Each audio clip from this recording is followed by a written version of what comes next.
Is our woke military really ready to lose World War III?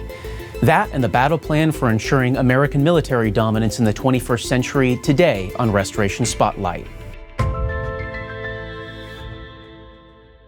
I'm Hayden Ludwig. A new website, RestoreTheMilitary.com, exposes woke infiltration of our armed forces, leaving us vulnerable in the next war.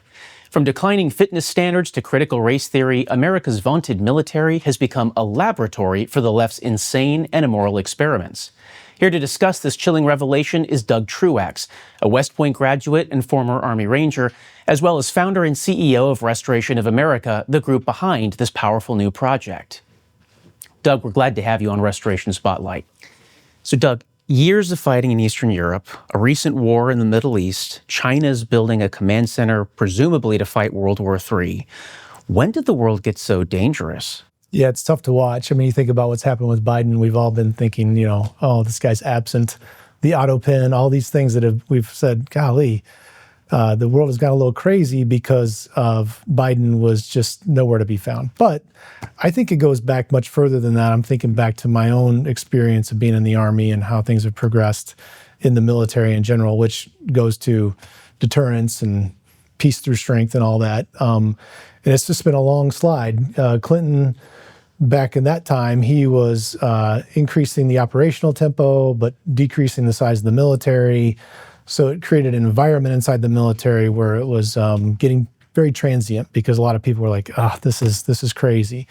They kept going and going. Then we got into, then you get into Bush, and then we have, probably a whole separate podcast on why did we spend all those years in Afghanistan and no doubt Iraq? about that. And we lost that whole thing over a long weekend, tragically horrible to watch. But then, when Obama came in, things really, the steam really picked up at that point, and it turned, the Democrats saw an opportunity to say, well, the military can be like a benefit group, like even a victim group. We're going to talk about DEI, right? And so, yes. So it turned into this concept of, well, let's corporatize the whole thing, and as that was happening, you had people like Obama sending pallets of cash to the Iranians, and even in those windows of time where it's like, what are we even talking about? Iran, the number one state sponsor of terror, having a nuclear weapon, there was just constant weakness. The weakening of the military and constant weakness in our foreign policy. And it's a little bit like the frog in the water. You just don't realize, it's just getting worse and worse over time. You don't realize how bad it's gotten. And then we get to Biden, and it's just, people are just doing all kinds of crazy stuff where you're like, how do they even think they could get away with that? Biden's like to the Russians, well, I mean, you went into Ukraine a little bit, and then here we are. And I would say one more thing about that too. We have to be very careful about holding the current administration in any way accountable for these things. Because even when Trump was in before, he was just under fire the whole That's time. right. It's like, how much can the guy do to save the military and reverse course? And I don't even think he realized how bad it was. I mean, none of us kind of really did. We knew it was bad, but then it's just like over the years now, we've just been, oh my gosh, this is horrible. He trusted his generals. Right, all that stuff, right? And they were just doing their own thing. They're corporatized, and I can go off on the generals here. I'm sure we will in a second. But, we have to say, how do we fix it now? And that's what's going on. There's just some of the stuff, the incursion into the 12-day war and all these things where we're just like, hey, we got to fix some of these problems. Nobody wants to go to war again, but you cannot have a situation where we just go on and on with chaos and the bad actors get out of their boxes because they know nobody's going to do anything to them. And so there has to be a message that, yeah, we don't want to go to war, but you better believe we will if we have to. And if we do, it's not going to end well for you. Those guys individually, the bad actors, have to be thinking that to themselves, and that's what's beginning to happen now. But it's been, to your point, it's been a painful time. You mentioned weakness earlier. Let's talk about one aspect of this, and this is physical fitness standards. Since you were in the Army a few decades ago, have you seen a notable decline in physical combat fitness standards? Oh yeah, absolutely. And this is across all the services. And let me just preface this too. Across all the services, there are units that have to be on the razor's edge, and they are certainly physically fit. So I'm not taking anything away from them, but I think any active duty person would say, as long as they've been around. If you aren't a unit that's physically fit and you're ready to go, and then you have to walk around the rest of the Army or the rest of the Navy, and you're looking around going, who are these people? And why are they that weight? Why are they that out of shape? I mean, it's obvious compared to where we've been previously. And this this goes back to what I was saying a second ago about the corporatization of the military. And I think we've got an entire left-leaning senior leadership team now across the military. And they're not thinking clearly about what the mission of the military is. It's turned into more of just like, well, let's make everybody feel good about their situation. And I think it's also tied to the low recruitment numbers. It almost becomes a begging, please join us. Please just do us a favor, And it's like, well, we won't hold you any standards. And it just keeps moving down, It's like Biden was talking about, I think you wrote about it too, they were talking about letting these guys use calculators in the ASVAB. A 50% pass rate on the ASVAB to get in. Right. That's an F. That's right. So how low can the standard get? So it's been a spiral down with all these things working against the whole. Now we're going the other direction now. Praise God. And so I think that we have to really take a hard look at it and say, compared to the other major conflicts we'd have to fight potentially with the Chinese, the Russians, or whoever, how are we going to hold up? And not just these small incursions.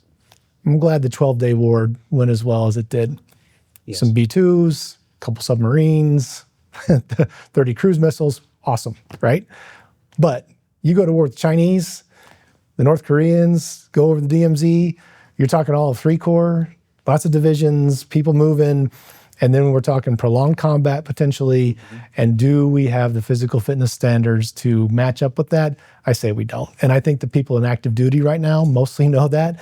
The ones that would say, oh, no, we're fine, are probably the ones that are out of shape, and then probably couldn't get back in shape, and they might get kicked out. So there's those kinds of things that are going on too. But overall, I do lay all this at the feet of, obviously, the administrations that have been in charge, because we do have a commander-in-chief that is the president, per the Constitution, that sets the stage. But you also have to have a whole cadre of willing generals and admirals that are just more thinking probably about, well, if I do these things here, I'll look better to Raytheon or General Dynamics or to Boeing, because that's what they do in corporate America. Yeah. And so Northrop is always hiring. Right. And so it's like this kind of mentality I think that they have had over time that has been, frankly, selfish. I mean, I think back to my own service, and you graduate from West Point, and I spent 6 years in the Army, and by the time I got to corporate America, I was 6 years behind. But I did it for my country. Yes. And so you sacrifice certain things for your country, and that's fine. But if you spend a lifetime in the military, you're still sacrificing, and these guys get taken care of. I mean, the pay's okay. I mean, we could always talk about pay going up as we go forward for sure. And you and I have discussed these things as far as at length. Physical fitness standards and paying people more for more difficult things. But we definitely need to have a senior leadership class that is constantly saying to themselves, are all the people under me ready for war? And if we did go to war, how's this going to play out? Are we going to win? Number one. And will we get as many of our folks back as possible? And that's all at the heart of this physical fitness, because the physical fitness thing it's really, it's super important, obviously, when you go to combat, but it's really a cultural thing. It's the mentality of you and the people around you, that you are holding yourself to a different standard because you have to go do things that your country is going to ask you to do that, frankly, a lot of people in the country don't want to do, couldn't do. Fine. That's, 1.2 million people in the military, active duty, and, 330 million people in the country. So, it's quite a disparity, but that's fine. But if you're in there, you got to think to yourself, I'm different. I'm better physically than, most of my peers across the country, but that's because I've got to go do things that are very difficult. And that's a mentality shift that needs to happen. And again, I'm just going to say it one more time. There are units out there that are dead on. But across the entire military, we got some heavy changes to make. You call that re-warriorizing the military. I want to stick with the question of senior leadership. One of the key planks of RestoreTheMilitary.com, the project we're talking about today, is about exposing the senior generals and admirals responsible not only for implementing DEI and critical race theory, but really embracing these are ideologues we're talking about. Now, we've already exposed about 55 of these admirals and generals. You're enlisting aid from service members through a tip line on RestoreTheMilitary.com. Can you tell us more about that? Right. So it's so the danger on this and these people in the military kind of continuing to exist does still send the message that it's okay on some level. Yes. And we have to be aware too that you can't, in the military, you can't be a captain in the Army and your battalion commander's fine, but your brigade commander is doing crazy, stupid DEI stuff, right? Yes. You don't have Pete Hegseth's cell phone, so what are you going to do? Well, they can contact us, through the anonymous tip line. We'll look into it. We're going to vet everything, you guys and your team. I mean, we're not just throwing stuff around. This is like real stuff. And I think what has happened in our country, out of respect for the military, thank you for your service. All those things are wonderful. It's great.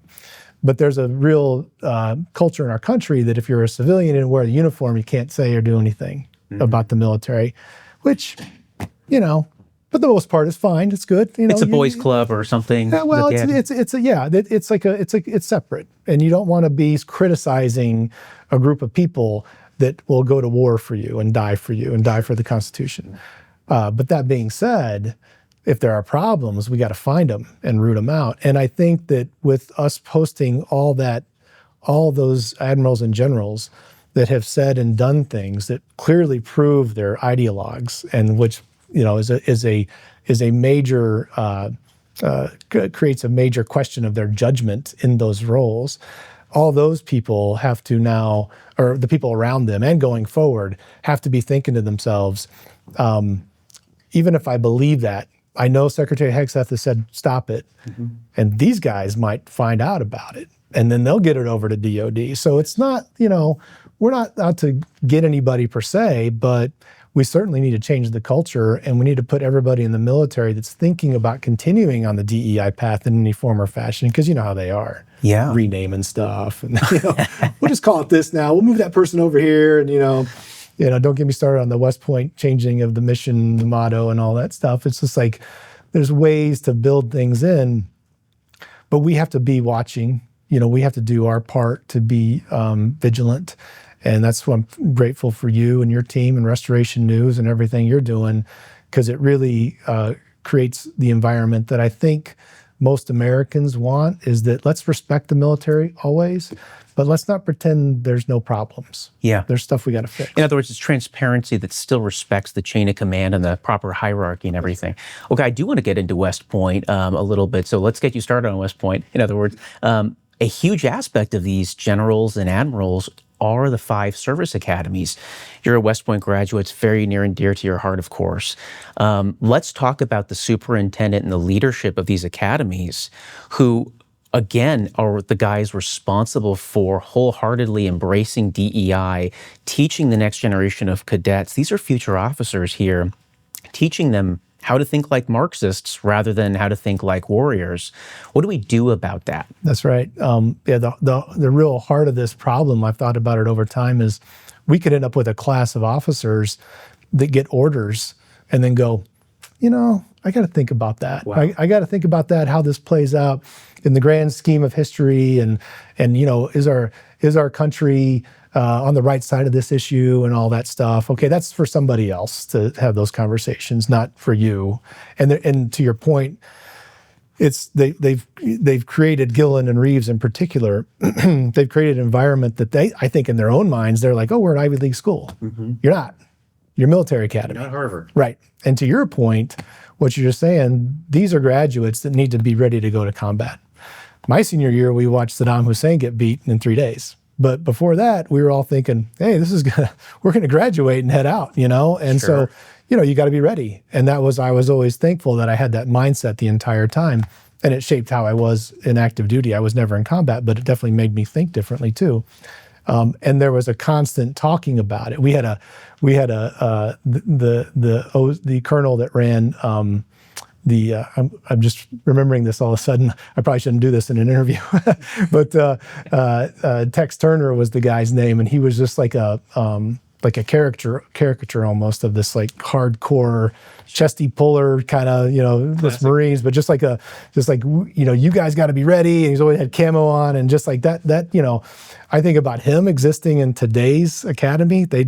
Oh, what is this? They kick him out. I think they would, yeah. And so I'm sure there's plenty of cadets, plenty of officers at the academies that want to do the right thing, know what the right thing is, but I think they've been overwhelmed by these guys at the top that are, I think they've lost track of the fact that they're generals in an army that has to get people to get ready to go to war. And especially these lieutenants that are going to be coming out.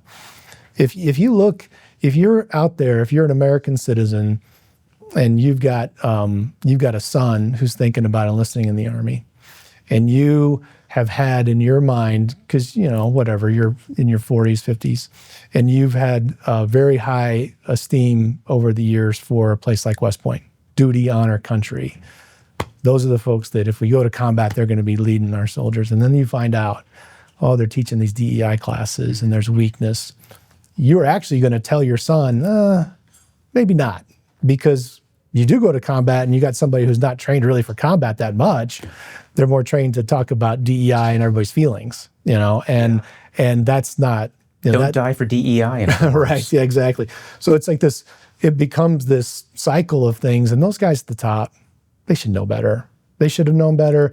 That's why they're on the website for us now. It's like, you said all those things.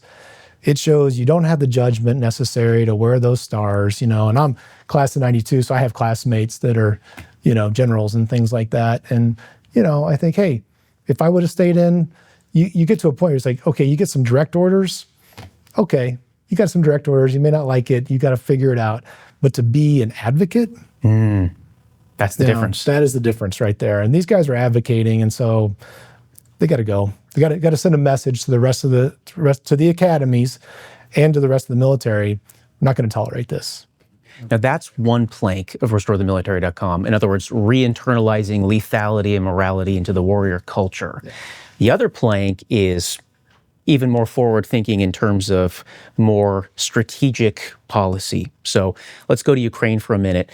The United States has given Kiev something like $175 billion in financial and direct military aid.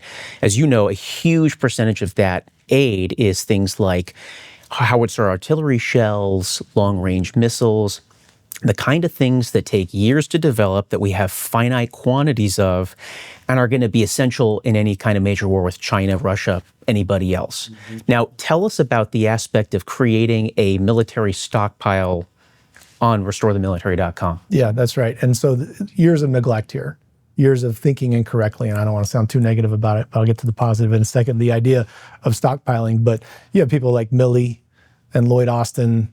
What are they talking about? Worthless things. And this is what's happening on the side. We're just depleting our stockpiles. And we do have stockpiles all over the world, but we don't have, it's in the same vein of like the DOD is so big and so unruly. It's like, the can't pass an audit and all that stuff. And, yeah. Congrats to the Marine Corps. Wouldn't even try. Well, the Marine Corps got it done. Those guys, I everybody really else. respect them, but everybody else, and it's same with our stockpiles. It's like, we've got stuff. It's like, well, now that we've done all that you just described, just giving stuff away, and then we watch what happened with the Houthis, and that was great, but they're launching a $30,000 Iranian drone, and we're taking the drone out with two $1 million missiles. Okay, that math does not work out over time. And so then you get right to like, well, how much of this stuff is stockpiled? And now is the time, now that the adults are in charge, the conservatives are in charge, we need to say to ourselves, if it's $1 trillion military, which how much fraud, waste, and abuse is in there?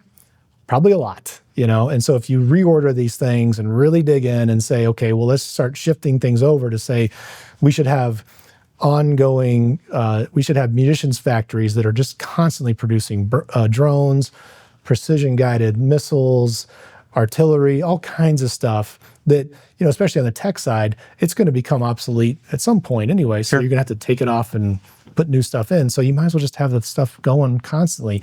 And then also the stockpiling around this 2 simultaneous wars. That's always been the thing with our DOD is like, are we prepared to fight the 2 most likely simultaneous wars? Because you know how it is. You go to war with one bad actor, and the other ones are like, well, maybe now's the time. Yeah. And so you have to keep everybody, in check, and that's not easy. That's a dance at the State Department. But with the DOD, you have to say, well, we've got to get this all situated so that if we do have to go down range in 2 different theaters, how much is that? And I say you got to be ready to do it for a year. Mm-hmm. And we are nowhere near that. Even if you said, oh, it's like World War II, we're just spin everything up. Surge production. Wars are a lot more rapid, especially in the front end, and you look at what happened in Ukraine with the Russians, they changed everything with the drones, and it made it much more like real transparency on the battlefield and went to a stalemate. But in the very beginning, it was happening very fast, yes. And so if you're not quite ready for that, you can be in big trouble, And so we're not in a good spot right now, and we need to rethink this. So aiming for 12 months to fight 2 major wars at the same time. You also raise a key aspect of this in your writings and on the website, too, of how we even go about building all of this equipment, right? Give you a statistic here. 40% of the semiconductors used in Defense Department weapon systems come from communist China. And you say that's a huge problem. Even if they come from a friendly country, still got to ship that stuff overseas. First thing to be targeted in a war is all the merchant marine going back and forth here. Right. What do you propose doing about that to onshore military production back to the United States? Yeah, this goes back to us being in charge. Let's do the right conservative thing. And it's terrifying. I mean, we saw this during COVID. We're like, wait, what? we some of our drugs don't get produced here, Like we were all just, and this is the outcome of globalism. Mm-hmm. This is liberals pretending we live in this peaceful world and everybody thinks just like we do in America, and no, they don't. Yeah. And so not only from a globalist standpoint did we sell out a bunch of our economy and our manufacturing, but this piece alone, if we reshored everything and reopened some of those plants in downstate Illinois, where I just lived for 23 years, and you go downstate, you're like, what happened? And this is a lot of this kind of stuff. It's like, we need it produced here. We have the people. We can stand up these factories again. We just got in this mindset of, no, farm everything out, globalism. And like what your point is, that's terrifying that 40% of these semiconductors in our military equipment is manufactured in China. No doubt. It's like, what do we think is going to happen, And so shame on us if we don't do anything. And this goes to the, us being in charge now.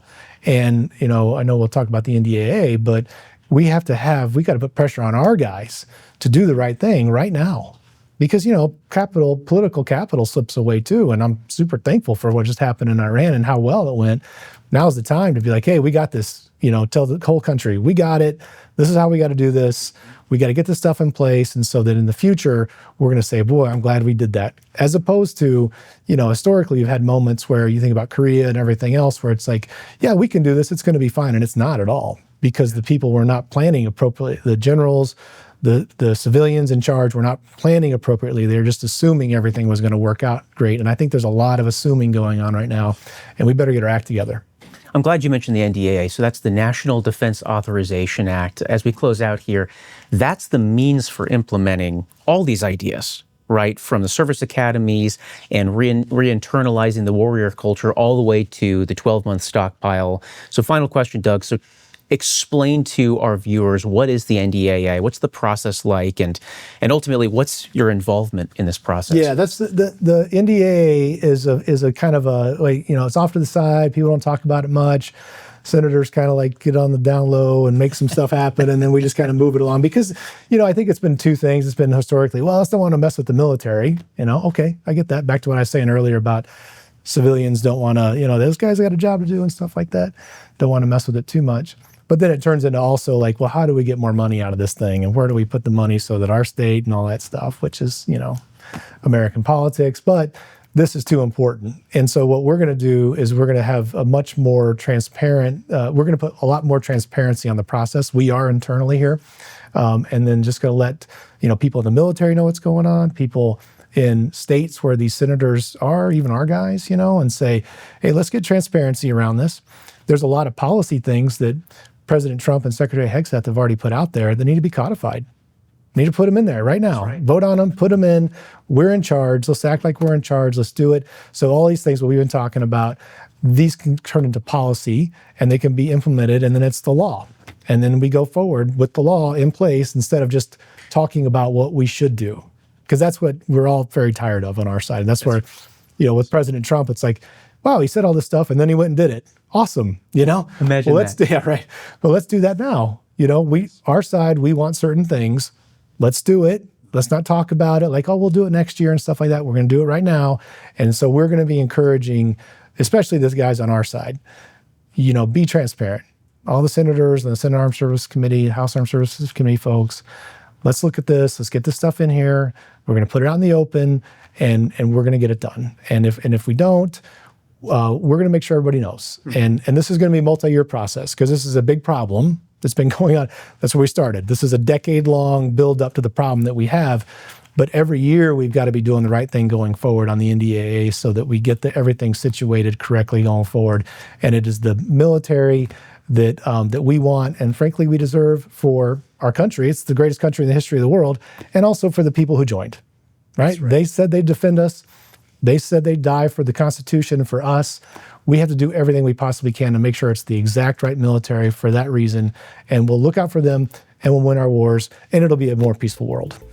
Doug Truax, thank you for your time and dedication. Thanks, Hayden. And there you have it, folks, the blueprint for restoring America's military. Doug Truax, we appreciate your time and dedication to our great nation.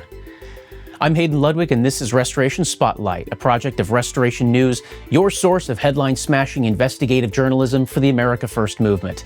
Check us out at restoration-news.com. Until next time, stay vigilant and trust in God.